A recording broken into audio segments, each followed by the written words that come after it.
Allahu Akbar. Sama-sama memperingati Maulid Nabi Muhammad SAW. Jadi coba kita kembali melihat bagaimana sirah Rasulullah SAW.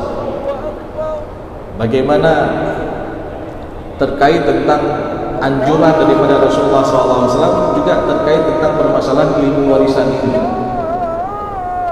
Karena Rasulullah SAW telah meninggalkan Bismillahirrahmanirrahim. Assalamualaikum warahmatullahi wabarakatuh.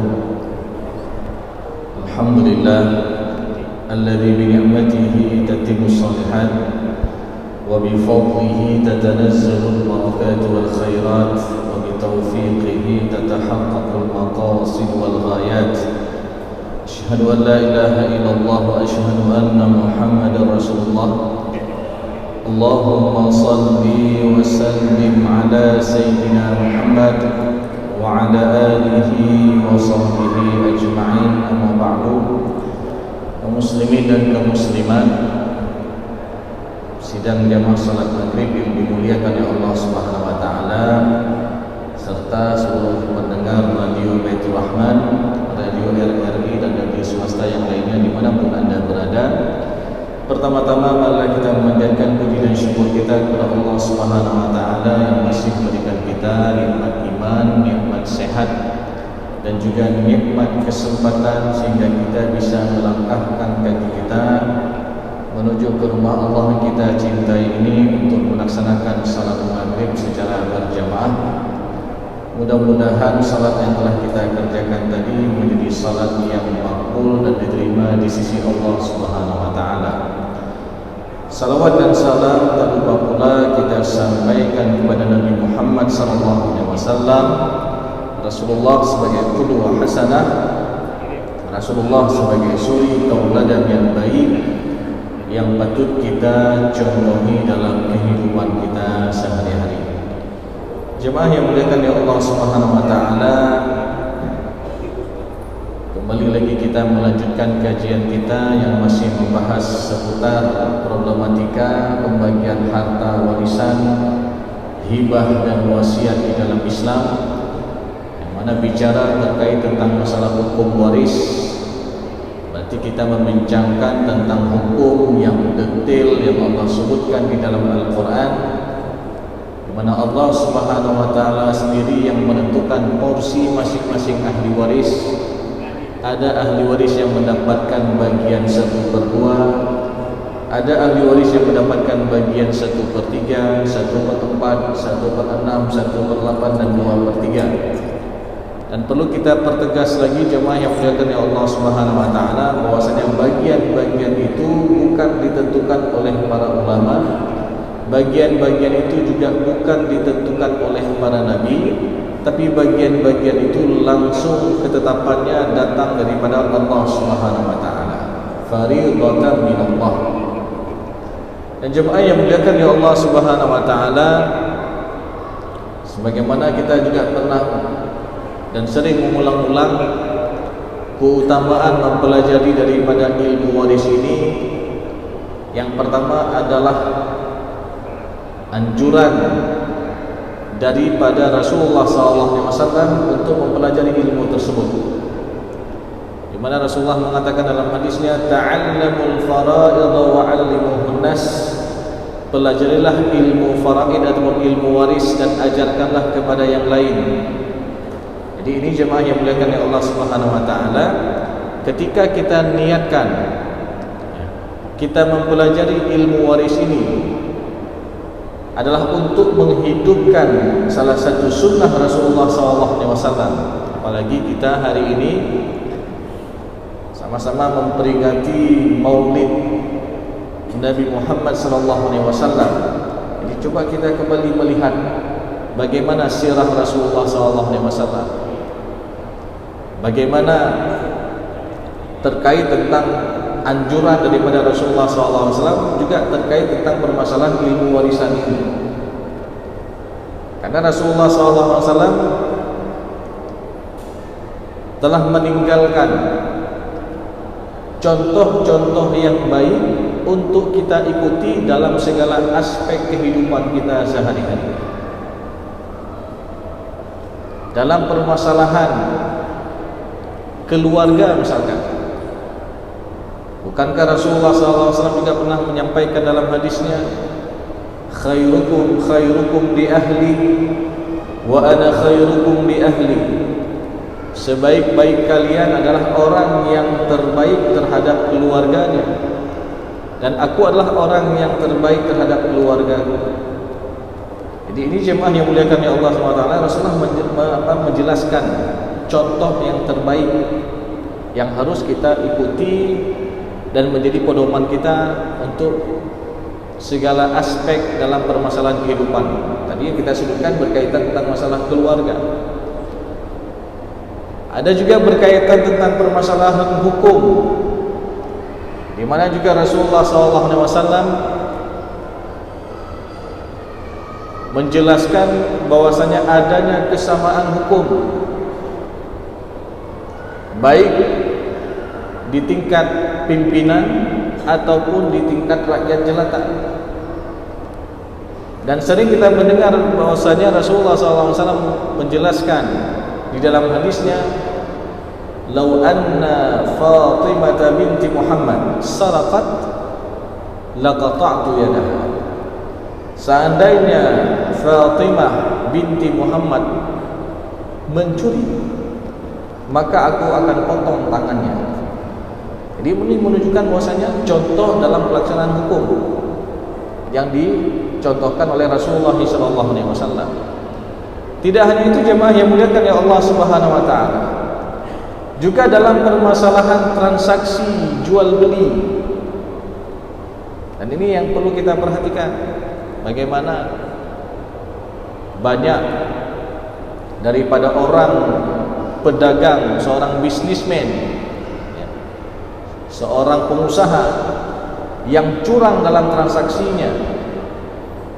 Maka Rasulullah SAW juga mengancam dalam hadisnya, "Man ghasyana falaysa minna." Barang siapa yang menipu, maka dia bukan bagian daripada golongan kami. Ini banyak contoh-contoh yang Rasulullah sebutkan dalam permasalahan kehidupan kita sehari-hari. Karena hal ini kita melihat banyak sekali orang yang curang dalam jual belinya, curang dalam timbangan, curang dalam menyampaikan speknya. Dan ini jemaah yang muliakan ya Allah Subhanahu wa taala menjadi perhatian kita semua. Jangan sampai kita menzalimi orang lain, karena kezaliman itu adalah kegelapan di hari akhir nanti. Makanya Rasulullah memberikan contoh yang terbaik. Dan tidak hanya itu jemaah yang muliakan ya Allah Subhanahu wa taala, dalam permasalahan muamalah sehari-hari. Jadi Rasulullah juga termasuk orang yang luar biasa dalam menjaga perasaan orang lain, dalam memberikan maaf. Karena maaf ini juga salah satu ciri-ciri orang-orang yang takwa, yang Allah Subhanahu wa taala sebutkan di dalam Al-Qur'an surat Ali Imran ayat 133 dan 134. Wal 'afina 'anil nas wallahu yuhibbul muhsinin. Jadi orang-orang yang senantiasa gemar memberikan maaf kepada orang lain, dan Allah mencintai orang-orang berbuat baik. Dan hal ini sering kita dengar jemaah yang muliakan ya Allah Subhanahu wa taala, kisah tatkala Rasulullah SAW di awal mula dakwahnya selalu dilempari kotoran, dilempari batu dan lain sebagainya, dicaci maki Rasulullah. Pernah enggak kita mendengar Rasulullah membalas orang-orang tersebut?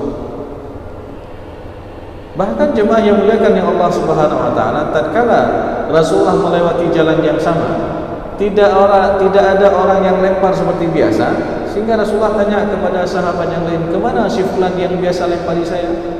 "Dia dalam keadaan sakit ya Rasulullah." Maka Rasulullah orang yang pertama sekali menjenguk orang tersebut. Begitu lembutnya hati Rasulullah SAW dan begitu luar biasanya dalam memberikan kemaafan. Beda kondisi kita hari ini jemaah yang muliakan oleh Allah Subhanahu wa taala.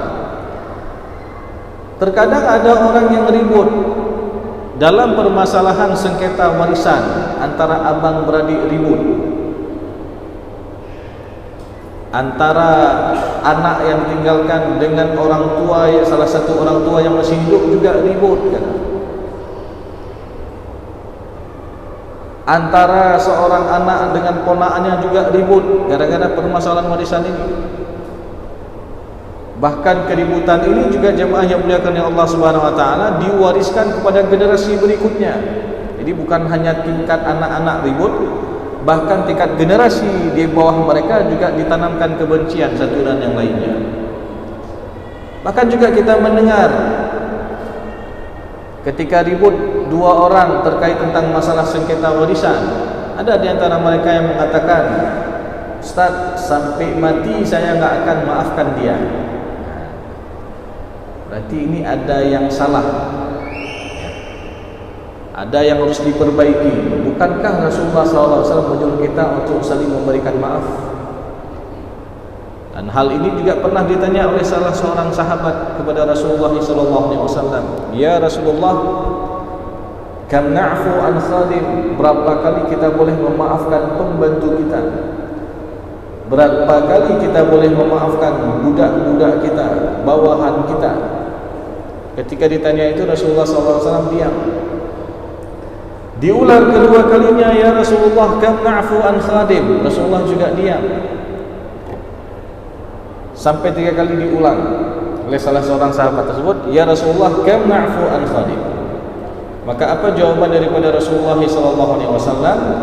"A'fu anhu 70 marrah fi kulli yawm." Berikanlah maaf untuknya 70 kali setiap harinya. Subhanallah. Jadi kita harus ada stok maaf 70 kali, bukan stok 1 bulan. Tapi 70 kali ini adalah stok 1 hari. Yang secara logika jemaah yang muliakan ya Allah Subhanahu wa taala, kalau kita berpikir, kira-kira ada enggak orang yang buat kesalahan 1 hari sampai 70 kali? Ya. Maka ini menunjukkan bahwasanya dalam Islam memberikan maaf itu kita harus kasih banyak-banyak.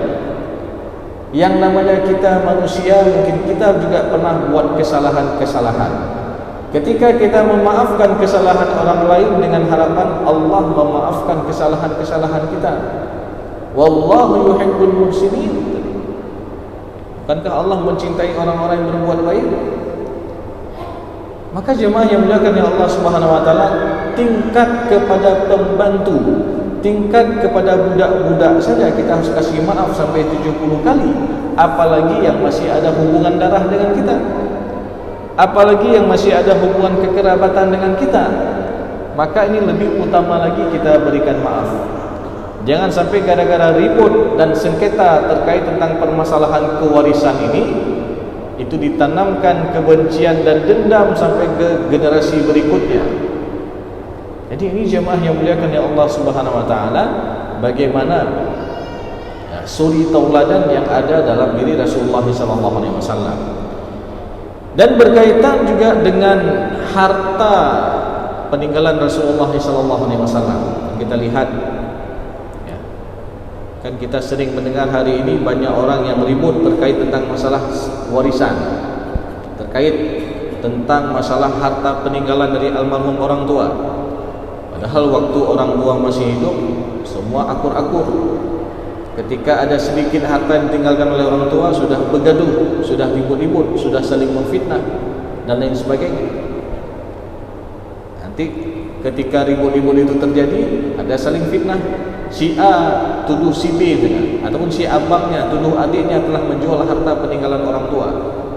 Lalu adiknya mengatakan, "Bang, tunggu dulu bang, waktu kami masih kecil dulu abang sudah jual duluan harta peninggalan ayah." Sehingga ini seakan-akan terjadi fitnah. Lalu ada di antara mereka yang memakan hak yang bukan haknya. Bahkan di dalam Al-Quran Allah Subhanahu wa taala menyebutkan, "Wa ta'kuluna at-turatha aklan lamma wa tuhibbunal mala hubban jamma wa ta'kuluna at-turatha aklan lamma. Jadi ada di antara mereka yang memakan harta warisan dengan mempercampur adukkan antara yang halal dengan yang haram. Dia tahu di situ ada hak dia, dia juga tahu di sana ada hak saudaranya, tapi dia ambil semuanya. Dia enggak kasih hak untuk saudaranya, dia kuasai semua, dia nikmati semua. Berarti ini seakan-akan dia telah mencampur adukkan antara yang halal dengan yang haram. Maka ini jemaah yang muliakan ya Allah Subhanahu wa taala, harus kita perhatikan dengan benar. Bahkan sebagaimana kita sampaikan tadi, ada yang sampai adu fisik, sudah pukul-pukul, ribut tentang masalah warisan. Ada seorang kakak ataupun seorang adik yang laki-laki menampar kakaknya yang perempuan, ataupun sebaliknya, ataupun sesama laki-laki berantem terkait tentang harta peninggalan orang tua. Ada yang sampai dia kirimkan preman untuk dia sakiti saudaranya sendiri karena dia merasa tidak berpuas hati. Bahkan na'udzubillah ada yang sampai tumpah darah. Maka jemaah yang muliakan yang Allah Subhanahu wa taala, ini fitnah yang terjadi berkaitan tentang permasalahan harta warisan. Dan menariknya jemaah yang muliakan yang Allah Subhanahu wa taala,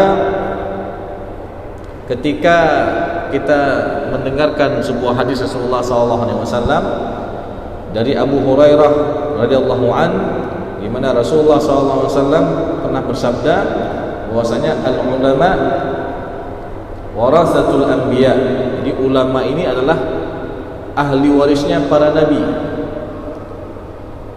Karena para nabi itu tidak meninggalkan warisan berupa dinar dan dirham. Wa innama yuwarithul ilm. Tapi mereka hanya mewariskan ilmu, dan itulah yang menjadi harta warisan daripada para ulama ataupun para anbiya, para nabi-nabi.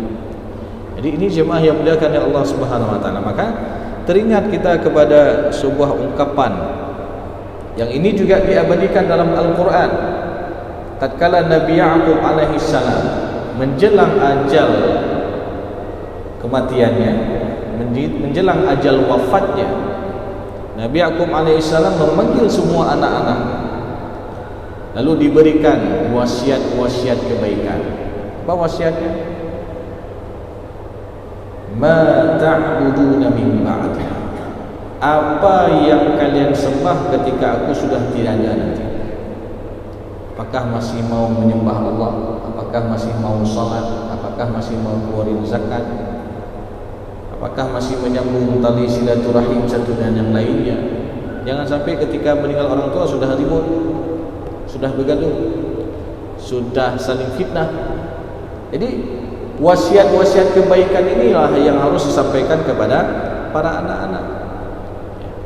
Jadi jemaah yang muliakan ya Allah Subhanahu wa taala, sebagaimana juga kita mengetahui tadi berdasarkan hadis Rasulullah tidak meninggalkan dinar dan dirham.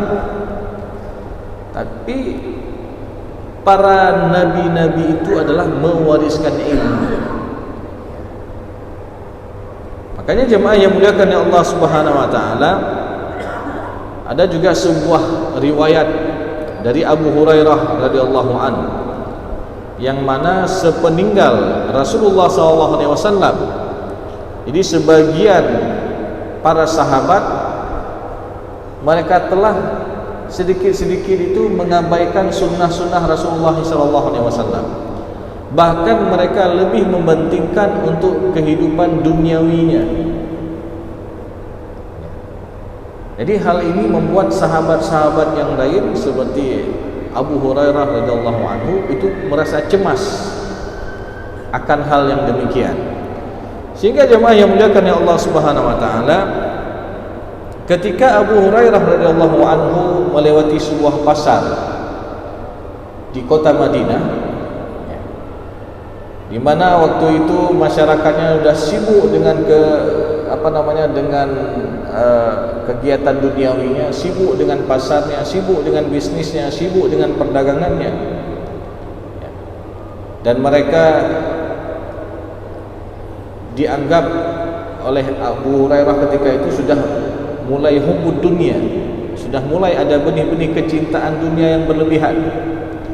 Sehingga jemaah yang muliakan ya Allah Subhanahu wa taala, sahabat ataupun Abu Hurairah menyaksikan mereka duduk ya, kemudian bertransaksi, kemudian menunggu lagi tanpa ada ibadah-ibadah yang bisa mereka lakukan. Padahal sambil mereka menunggu pelanggannya, sambil mereka duduk, mereka bisa berzikir, mereka bisa membaca Al-Quran, mereka bisa bertasbih dan lain sebagainya ya. Karena jemaah yang muliakan ya Allah Subhanahu wa taala, segala aktivitas kita ketika kita niatkan untuk ibadah, ketika kita niatkan lillahi ta'ala, maka itu semua adalah ibadah bagi kita. Contoh, orang yang bekerja, yang mana dia niatkan dengan kerja yang dilakukan itu dia bisa mencari harta yang halal, lalu dia akan memberikan nafkah kepada keluarga dan anak-anaknya. Tatkala waktu itu dia niatkan lillahi ta'ala, maka kerjaan yang dia lakukan ini adalah bernilai ibadah di sisi Allah Subhanahu wa taala.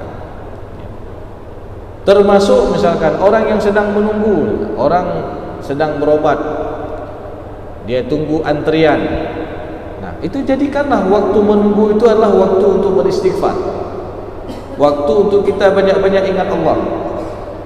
Jangan kita sia-siakan waktu kita untuk mendengarkan hal-hal yang sia-sia. Jangan kita habiskan waktu kita dengan sesuatu yang tidak berguna. Karena jemaah yang muliakan ya Allah Subhanahu wa taala, ibarat waktu yang sedang kita jalani ini seperti kita sedang merajut kain kafan kita. Dan ini disampaikan oleh Imam Asy-Syafi'i di dalam diwannya, di dalam syairnya. Waqad nusijat akfanuhum wa huwa la yadri. Waktu yang kita lalui ini ibarat kita sedang merajut kain kafan kita. Mungkin ada yang sudah setengahnya selesai, mungkin ada yang sudah 3/4-nya selesai, mungkin ada sebentar lagi sudah sempurna kain kafannya. Kita nggak tahu jemaah yang muliakan ya Allah Subhanahu wa taala. Maka oleh karena itu jemaah yang muliakan ya Allah Subhanahu wa taala, kita pergunakan waktu kita sebaik-baik mungkin untuk memperbanyak ingat kepada Allah Subhanahu wa taala kapanpun dan dimanapun kita berada. Jadi dalam peristiwa yang dipantau oleh Abu Hurairah radhiyallahu anhu tadi, beliau merasa resah karena banyak di antara sahabat Rasulullah sepeninggal Rasulullah, mereka meninggalkan sunnah-sunnah Rasulullah dan sibuk dengan bisnisnya, sibuk dengan dagangnya, sibuk dengan aktivitas dunia. Lalu waktu itu, tatkala Abu Hurairah radhiyallahu anhu berada di pasar kota Madinah, lalu beliau menyeru semuanya, ya ma'syarat tujjar, wahai para pedagang, wahai penduduk pasar, mengapa kalian duduk di sini? Mengapa kalian termenung duduk di sini?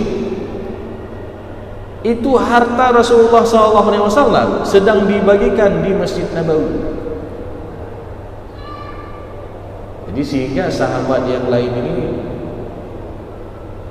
terpengaruh dengan apa yang diucapkan oleh Abu Hurairah, karena mereka ingin juga dapat harta warisan dari Rasulullah SAW. Ya. Jadi mendengar seruan itu, ya, mereka pun bangkit dan bahkan meninggalkan sebagian aktivitas jual belinya, lalu mereka bergegas pergi ke masjid. Ya. Jadi, ya masyarakat tujar, ya. Kenapa kalian duduk di sini? Itu warisan Rasulullah sedang dibagikan di Masjid Nabawi. Sehingga mereka bergegas tutup. Ya. Dia tinggalkan aktivitas jual belinya, langsung pergi ke Masjid Nabawi. Setelah itu jemaah yang muliakan ya Allah Subhanahu wa taala, sampai di Masjid Nabawi, mereka melihat pemandangan ke semua ruang, tapi tidak ditemukan sekelompok orang ataupun mereka tidak menemukan sesuatu apapun terkait tentang harta warisan yang sedang dibagi. Mereka hanya melihat aktivitas biasa di masjid. Ada orang yang sedang salat sunnah, ada yang sedang membaca Al-Quran, ada yang sedang berzikir, ada yang sedang dalam keadaan dalam majlis ilmu, ya. Lalu mereka kecewa nih, para penduduk pasar tadi, ya, melihat ini enggak ada warisan Rasulullah satupun yang dibagi di sini. Ya. Mereka melihat aktivitas di masjid seperti biasa. Jadi ada orang sholat, ada orang yang berzikir, ada orang baca Quran, ada orang dalam halaqah ilmu, halaqah Al-Quran, halaqah fikih dan lain sebagainya, ya. Jadi jemaah yang muliakan ya Allah Subhanahu wa taala, akhirnya mereka pun merasa kecewa karena tidak mendapati apa yang mereka harapkan dan bayangkan daripada warisan Rasulullah SAW. Yang mereka bayangkan adalah harta.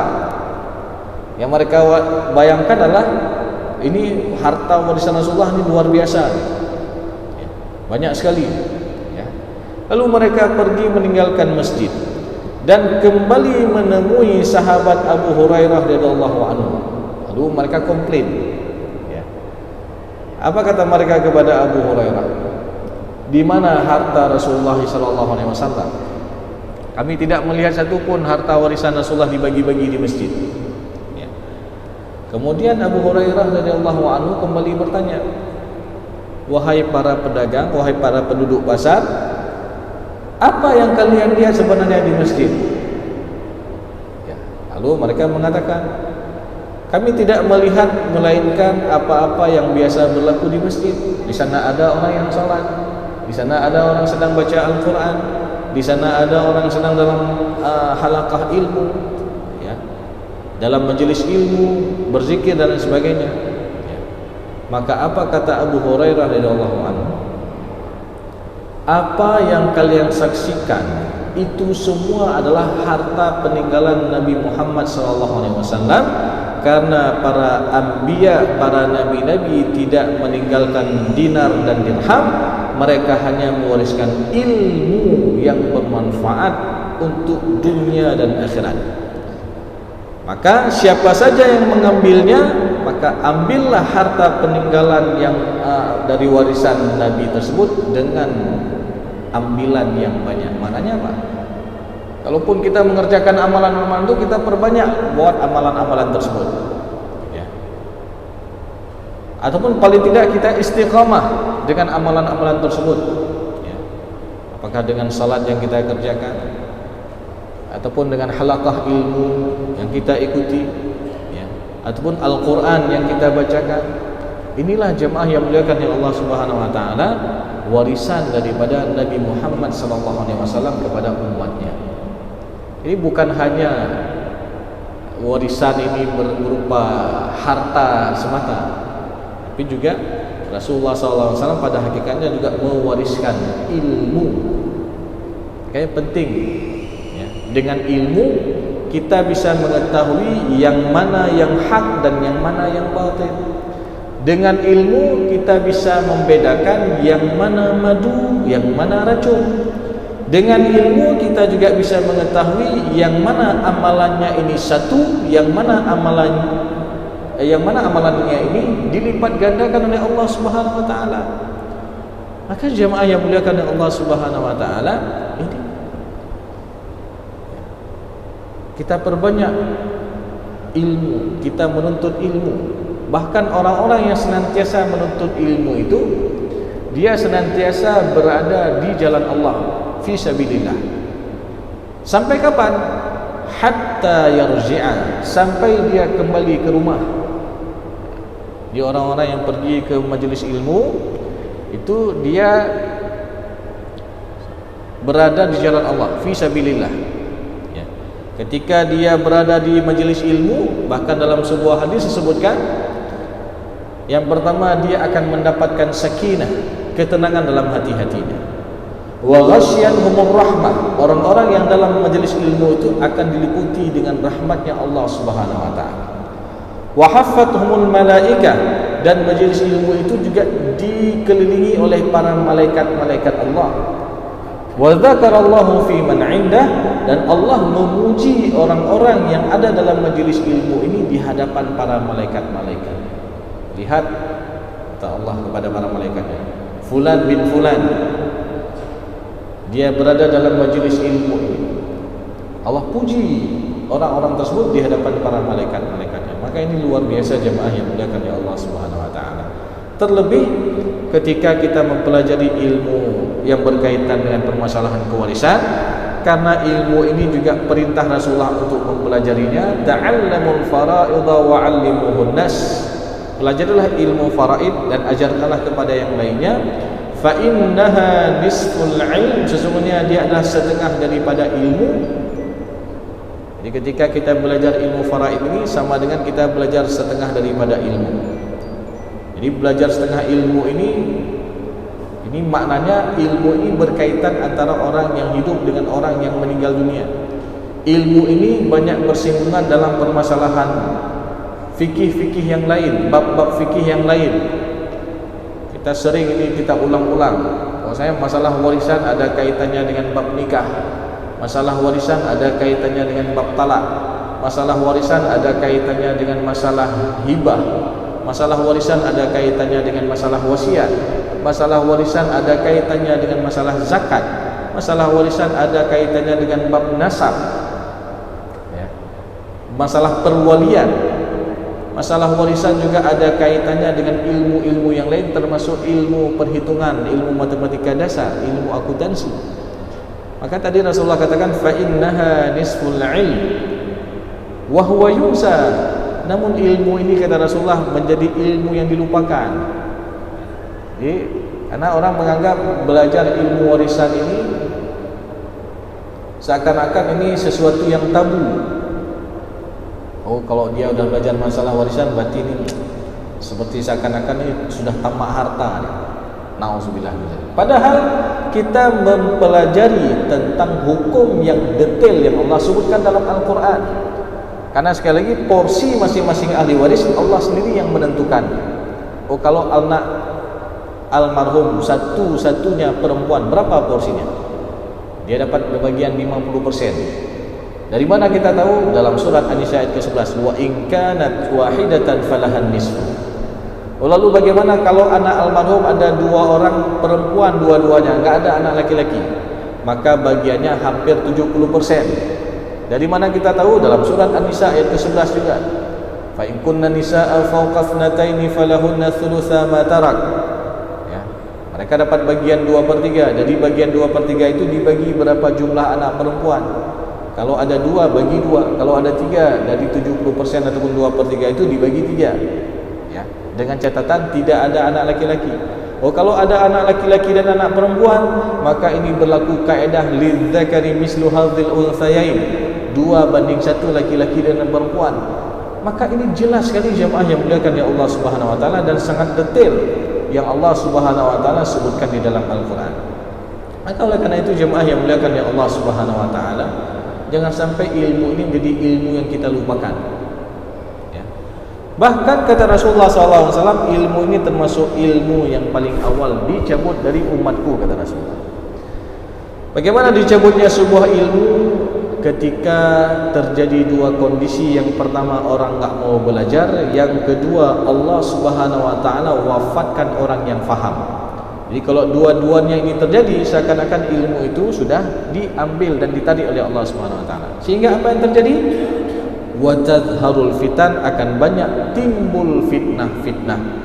Akan banyak timbul permasalahan-permasalahan dan sengketa-sengketa berkaitan dengan masalah pewarisan. Maka inilah jemaah yang dimuliakan oleh Allah Subhanahu wa taala, menjadi motivasi bagi kita untuk senantiasa terus mempelajari ilmu, ya, terkhusus ilmu faraid, karena ini adalah termasuk bagian daripada harta warisan yang diwariskan oleh para nabi dan terkhusus oleh Nabi Muhammad SAW. Mudah-mudahan kita semua bisa senantiasa terus mempelajari ilmu di sisa-sisa daripada umur yang masih Allah berikan kepada kita, dan mudah-mudahan ilmu tersebut bisa menjadi ilmu yang bermanfaat, yang bisa kita aplikasikan dalam kehidupan kita sehari-hari, dan pada akhirnya juga kita doakan jemaah yang dimuliakan oleh Allah Subhanahu wa taala, mudah-mudahan kita juga mendapatkan syafaat daripada baginda Rasulullah SAW. Mungkin ini saja yang dapat saya sampaikan. Lebih dan kurang saya mohon maaf. Aqulu qauli hadza wa astaghfirullah li wa lakum wa lisa'il mu'minin. Wassalamualaikum warahmatullahi wabarakatuh. Alhamdulillahi rabbil alamin hamdan yuwafi ni'amahu wa yukafi'u mazidah. يا ربنا لك الحمد كما ينبغي لجلال وجهك الكريم وعظيم سلطانك. اللهم صل على سيدنا محمد وعلى آله وصحبه أجمعين. اللهم أعنا على ذكرك وشكرك وحسن عبادتك. ربنا اغفر لنا ذنوبنا ولوالدينا وارحمهم كما ربونا صغارا، ولجميع المسلمين والمسلمات والمؤمنين والمؤمنات الأحياء منهم والأموات برحمتك يا أرحم الراحمين. اللهم انصر إخواننا المسلمين المستضعفين في فلسطين. اللهم انصرهم على أعدائهم. اللهم انصرهم نصرا عزيزا. اللهم أعز الإسلام والمسلمين وأهلك الكفرة والمشركين ودمر أعداءك أعداء الدين واجمع